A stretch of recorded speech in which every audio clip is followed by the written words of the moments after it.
If you want to automate a single task in a factory today, it usually takes around a year and costs over $1 million.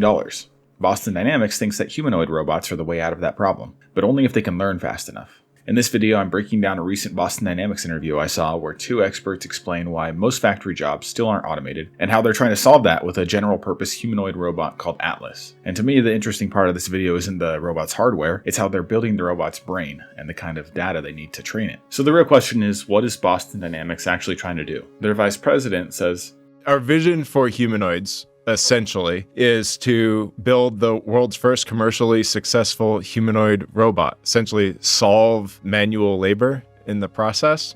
The key idea here is that Boston Dynamics is trying to create a robot that can do all the things that we don't want to do. So the robot has to be able to fill in for us across a bunch of different tasks without needing to be retrained every single time for every new thing we ask of it. Boston Dynamics is starting in factories because they're a good training ground for what robots will encounter in the real world. Factories are somewhat controlled environments, but they still have tons of variation. And even though some factory jobs look pretty repetitive, the parts and layouts and products are always changing. Every year when you have a new product, that means new parts to be trained on. And that flexibility problem is exactly why most factory work still isn't automated today. Automation on its own isn't really anything new. If you walk into a factory today, you'll probably find plenty of robots already on the line filling in for humans. And a question I had while watching this was, why aren't robots doing everything in there? Why are there humans on the line at all? But if you talk to manufacturing engineers, they will tell you that the reason why they're not automated is not because of how complex they are. They have great solutions, lots of technologies to automate it. It's just, it takes too much space. It takes too much engineering, too much cost to automate each one of those. There's just too many, there's thousands. So a special purpose solution for each one of them is just not economically viable. The key point is that most factory jobs can be automated. It's just that automating them one by one doesn't really make sense. It would be too time consuming and too cost prohibitive to make it worthwhile, really. And every time a part or product changes, you're basically forced to start over, retraining from scratch every single time. So at scale, you can see how that just really doesn't work.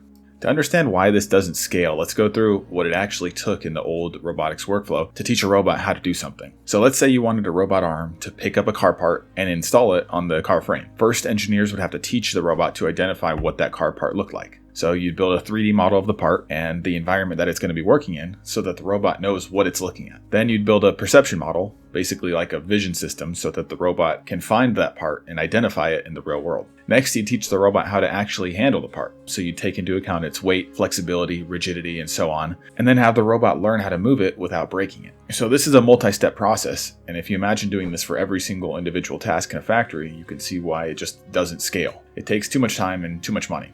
As Zach put it, the thing that you really rapidly get to is if you're going to design automation for each of those things, you'd be spending way more than it's worth to automate those tasks, and you'd probably be well into the next century. Like an average estimate of like how long it takes for any one of those integration efforts, it's in the order of about a year and north of $1 million for any step that you want to automate. That's sort of the state of the art today. That's why this approach was never going to work for general purpose robots. It's slow and it's expensive and it doesn't improve over time.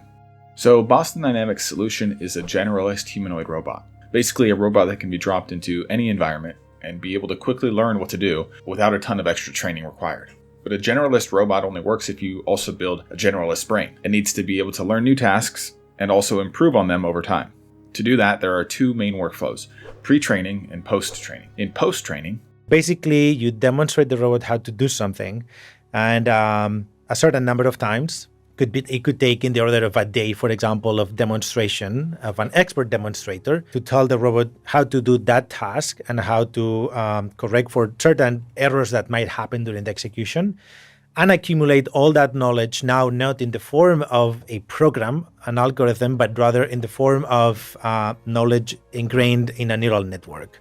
But even with this workflow, demonstrators would still spend days teaching a robot how to do something. It's definitely faster than the old method, but it doesn't fully solve the scaling problem. That's where pre-training comes in. In pre-training, the robot learns before it ever enters the factory or wherever it's going. It trains on the physical data collected from previous demonstrations, teleoperation, video footage, simulations, and so on, and then compares that to the task they're going to be performing. So basically, they just look at the entire collection of data that's been gathered and then make a guess as to how to complete the new task ahead of them. The best part of pre-training is that it's scalable. So the more training that robots go through, the more they'll be able to contribute data to that collective neural network, and as a whole, they'll continue to improve. This training process is very similar to how a lot of large language models are built. Things like ChatGPT use a very similar workflow of analyzing information on the internet to learn and improve. The issue is, so something like ChatGPT is built on kind of the sum of all human knowledge on the internet. Yep.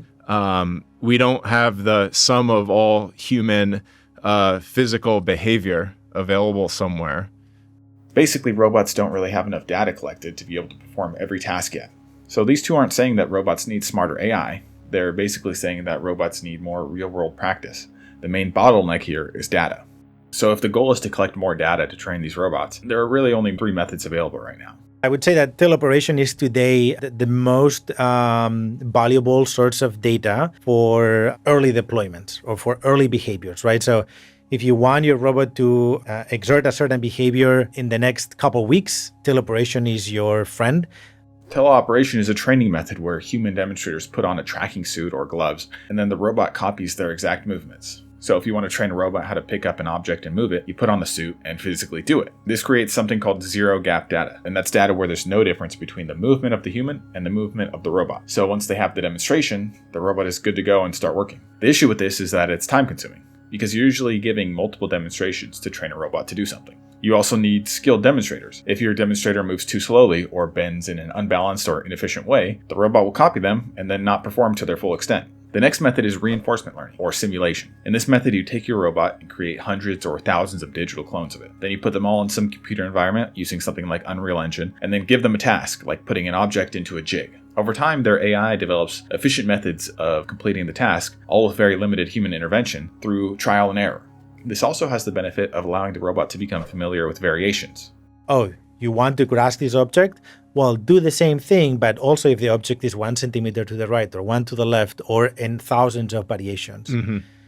The data generated in these simulations has a slight gap, because there's always some difference when switching from simulations to the real world. But this is currently the most efficient way to train robots at scale. Finally, the method with the most long-term potential is something called human observation. That's the biggest bet, I would say. It's the more long horizon bet, but also the one that has highest potential of scope. In a recent short I uploaded, someone commented, "Why don't we train robots to learn from things like YouTube videos and movies?" And this is the real world version of that. The idea is you show the robot tons of videos and movies of someone performing a task, like repairing a bike. And then through that collection of data, the robot is able to do the task on their own. The challenge with this, and the reason it's not currently used in robotics, is that robots don't really have a way to learn just from video yet. Let's imagine a task like cleaning the dishes. You can show the robot what it looks like to actually clean dishes, but that doesn't mean they know how to then determine how much pressure to apply when holding plates and glasses, or how to dry the dishes off, and so on. Basically, there's a lot of variables that video doesn't provide, and that robots don't yet have a way to guess for. So Boston Dynamics' current goal is pretty clear: to create a generalist humanoid robot and then prove it works. And right now they're doing this by implementing them in Hyundai factories as a proof of concept. But long term, their goals are much more expansive. We're not going to stop at manufacturing. We're going to do curb-to-door delivery. We're going to put robots in your home, clean your tables, make your bed. But we know which one we have to do first. Exactly, yes. Manufacturing is the focus right now. But once this is perfected, and the learning, reliability, and economics of robots make sense, and that data hurdle is overcome, it'll be time to move on to their next step. So the big question isn't whether humanoid robots are impressive. To me, and probably to most of you, they already are. The real question is whether this generalist approach that Boston Dynamics is going with can scale. So what do you think? Do you agree with Boston Dynamics that humanoid generalists are the right path? Or do you think that specialized robots will always make more sense?